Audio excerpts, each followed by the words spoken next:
Good evening, everyone. Let me give you what are the main highlights of this economic survey. So let me start on a lighter vein. So if someone were to ask me what is the value of the economic survey, I would say that very simple, it's $42 billion. Now you say, how did you get that number? And I say, I've subjected it to the market test. And what is the market test? Well, it turns out that when the survey was released, this is the chart. The first line tells you the time on the 27th of February when the survey was stable. Until then, the stock market was treading water. But once it was stable, the stock market takes off. And then when I presented the press conference based on this, the stock market soared. And between its release and after the press conference, the stock market went up by 2.1%. And I say 2.1% of the stock market is $42 billion. So that's the value of the economic survey. So this year's economic survey has been divided into two volumes. Volume 1 is a forward-looking, analytical, and kind of somewhat prescriptive document. But there's also a volume 2, which is a very serious compilation of what's happened in the last 1 year. So in a sense, volume 1 builds upon volume 2. So the economic survey should be seen as a repository of facts. It's a technical, also embodies a lot of technical analysis. And I was very keen to make sure that it was also a kind of ideas generating document. So what was the background to this survey? In a sense, it was also a background or a backdrop to the budget.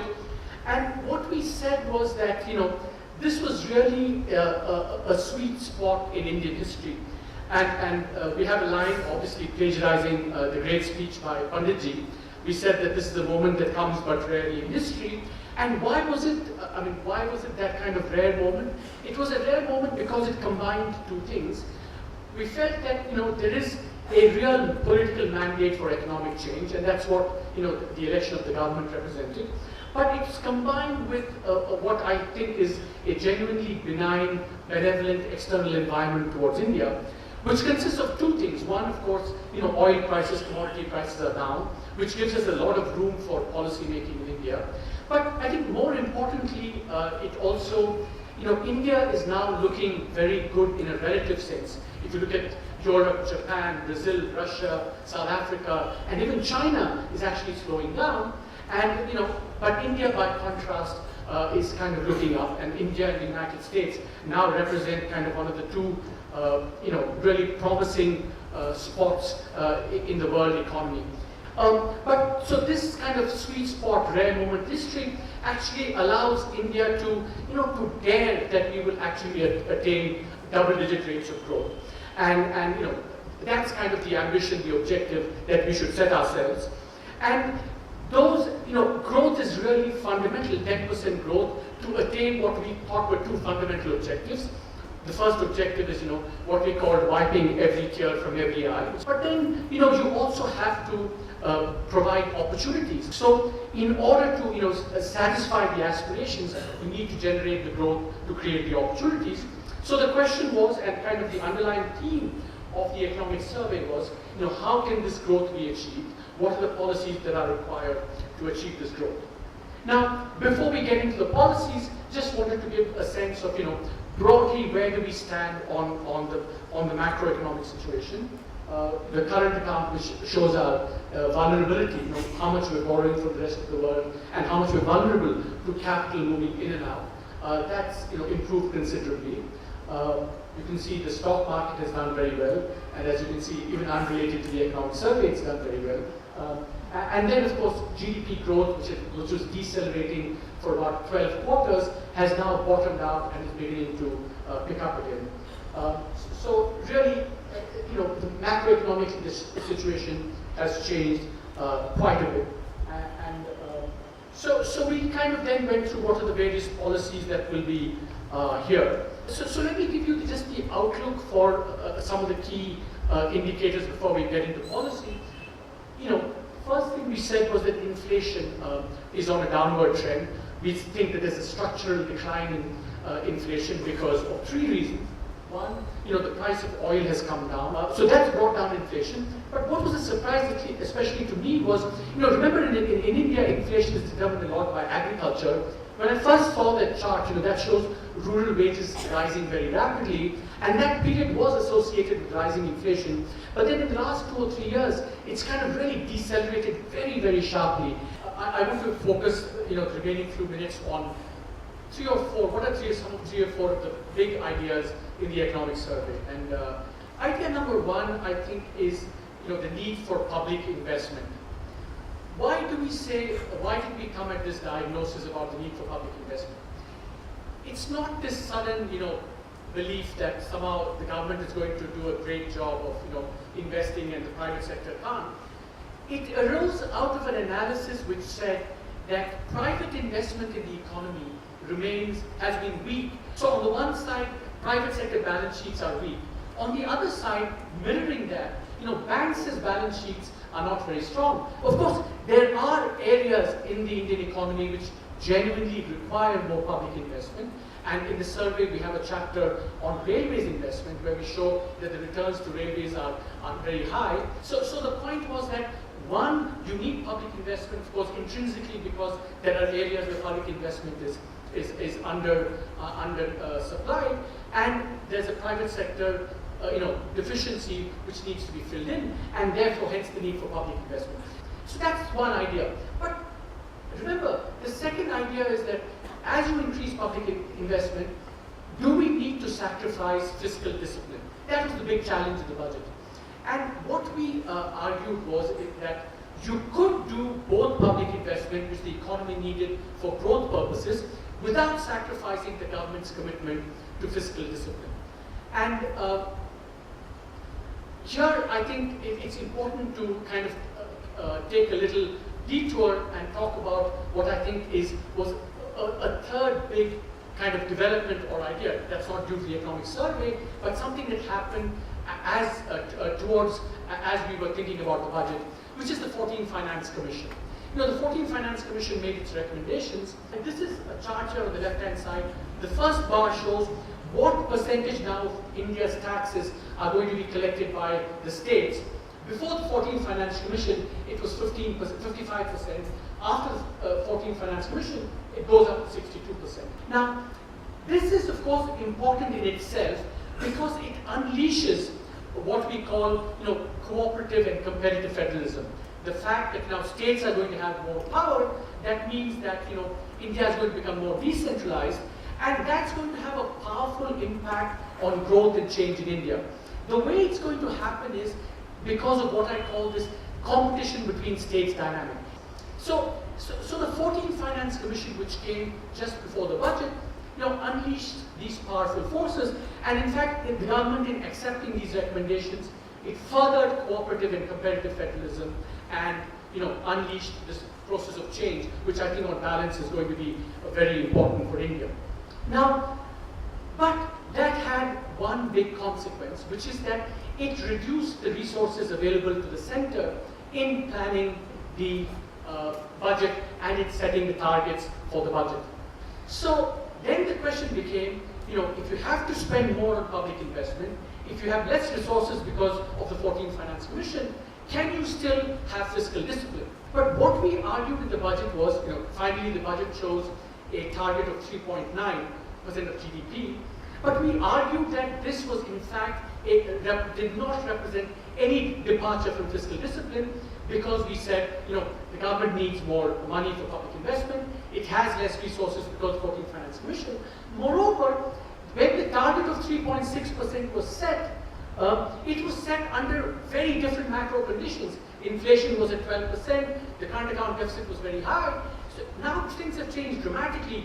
Therefore, the urgency to kind of stick to a predetermined path just because you said there was a predetermined path, that argument was, I think, weaker. So for all these reasons, we said that the move from 4.1 to 3.1 still represents a commitment to fiscal discipline. But here's the bonus, though. The bonus, and this is something we discovered very late in the process, which was reflected in the budget, because what we discovered was that, yes, on the one hand, the government lost some money, some fiscal space because of the 14th Finance Commission, but it turns out that the money going to the states actually reinforces the objectives of the center. In what, in way, in how? In three ways. One, actually on average, the states have been more fiscally prudent than the center. Two, also the composition of expenditures improves, and the revenue deficit actually, if you add in the states, actually is actually much better. And finally, the states also spend a lot on capital expenditure. Three, that public investment does not have to come by compromising fiscal discipline. So that was a third big idea. One last big idea I want to talk about is what we call, what has become now very popular as the JAM number trinity. Jan Dhan, Aadhaar, Mobile. Now, I want to show you something that, some work we did for the economic survey. So, what we realized working on the survey was, if you look at the Indian economy, it's really amazing how many goods and services, the prices of how many goods and services are distorted by subsidies and other government interventions. Railways, LPG, kerosene, fertilizer, rice, wheat, electricity, water, sugar. And it's not just that there are a lot of subsidies, there are myriad subsidies, they're given in very complicated ways and so on. So what we said was that, subsidies need to be given, and that's part of this, wiping every tear from every eye, and that has to be maintained. And the Prime Minister has said, we need to maintain subsidies. What we need to do is cut the leakages.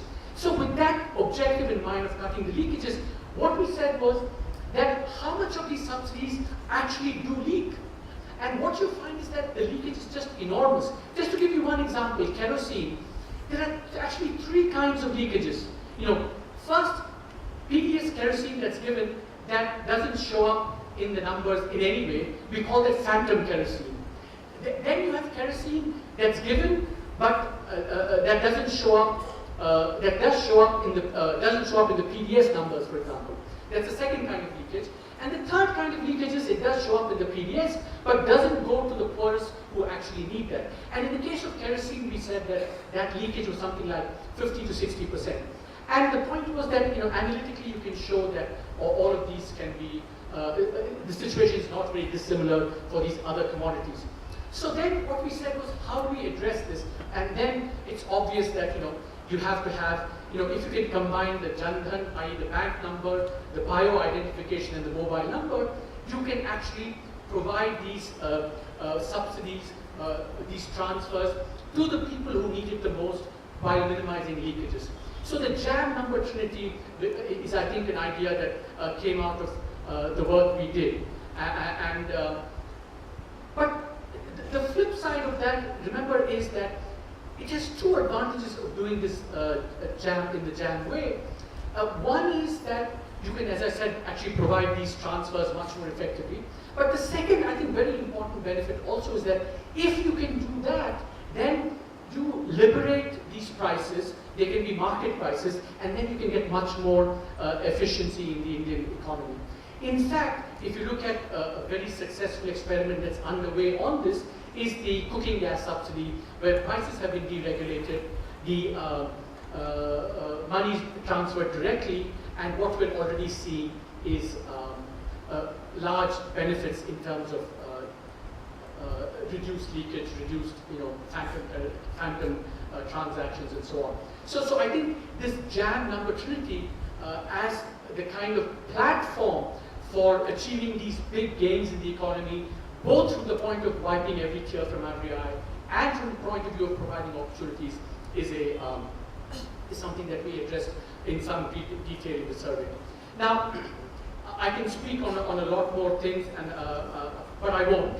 But I will want to end with one last concluding thought, which is that if you remember leading up to this budget, expectations of the budget were very high, and the Economist even had a cover with an elephant with two rotor blades.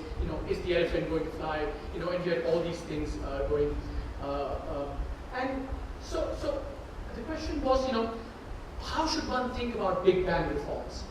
And I have, in the course of my research study, this growth and reforms in a number of countries. And there were two things that struck me very strongly. That if you look around the world, big bang reforms, a kind of a package of big reforms, happens only in countries that are undergoing crises. It's very difficult. It's very, very rarely do you get big bang reforms outside of a crisis. The second thing kind of correlation you pick up from the research is that also big bang reforms happen, are very difficult to happen in democracies because there are multiple decision centers, multiple veto centers. And if you look at India today, what we said was that India is neither in crisis. I mean, actually things are doing very relatively well. And India is a vibrant and I would say a frustratingly vibrant democracy, with multiple centers of power. Center, all the states, the regulatory agencies, the Supreme Court, the control order general. So just to think that you can push through reforms is actually big bang reforms is a completely unreasonable standard to expect of India. But having said that, that of course is not an alibi or an excuse for not pushing ahead with the reform agenda. So what standard should we have for the reform agenda going forward? And I think the standard that we set was the following. One, we said that in areas, all the levers of power that are controlled by the center, there I think we should expect to see some reasonable, decisive change in policies going forward. And in other areas which are much more difficult, like administrative reform, institutional reform, what Max Weber called, it's like the slow boring of hard boards. It takes a lot of time to do that. And there, I think what we said, the phrase we used in the economic survey was, what we need is a persistent, encompassing, and creative incrementalism. When I said this, someone commented, Arvind, you make incrementalism sound sexy, but that's not the objective. So it is to come up with an objective standard for measuring it. So as you assess reforms in the period ahead going forward, the way to think about it is that, are we getting steady progress in the areas that the center controls, and are we chipping away incrementally, creatively, in a lot of areas which are much more difficult to reform. And that, I think, combination of standards is what you should assess the reform process by going forward. Thank you very much for your patience. Thank you very much for listening. And I look forward to hearing from you.